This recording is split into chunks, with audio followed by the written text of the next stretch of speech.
You know, there are some things going on in the country outside of Illinois, and people have lost track of that. One of the things that's disturbing, and I wanted to get this in right away, is the thing that's happening in Minnesota with Norm Coleman, who is getting jerked around. What is? He really is. I mean, the reality is, Franken changed his position in midstream. When he was behind, after the vote was all counted, he argued for counting the ballot. They counted some ballots, then they stopped. And now he's arguing for the Minnesota. He tried to get the case dismissed in the Minnesota court so that Harry Reid could decide it. Simple fact is there are 12,000 absentee ballots that have not been counted.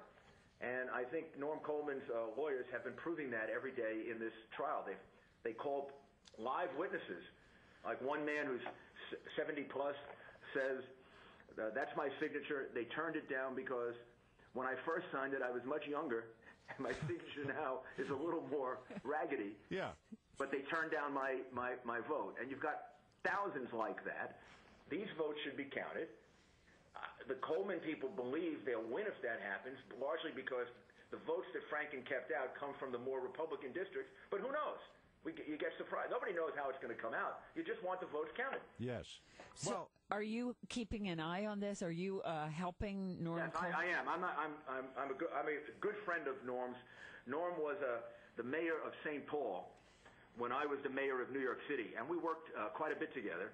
And Norm's family comes from Brooklyn, New York, and they were constituents of mine. Oh. So Norm is not just a Republican thing. Norm is somebody I'm close to and have tremendous regard for. I think he's been a great senator. But wait a second, Rudy Giuliani, you have hosted Saturday Night Live, and Al Franken used to be on Saturday Night Live. So I think he's great on Saturday Night Live, and I'm working hard to keep him there. That's his talent. I think once did a skit that he wrote. And, he's a terrific comedian. I just don't see his brand of comedy being what we need right now in the United States Senate.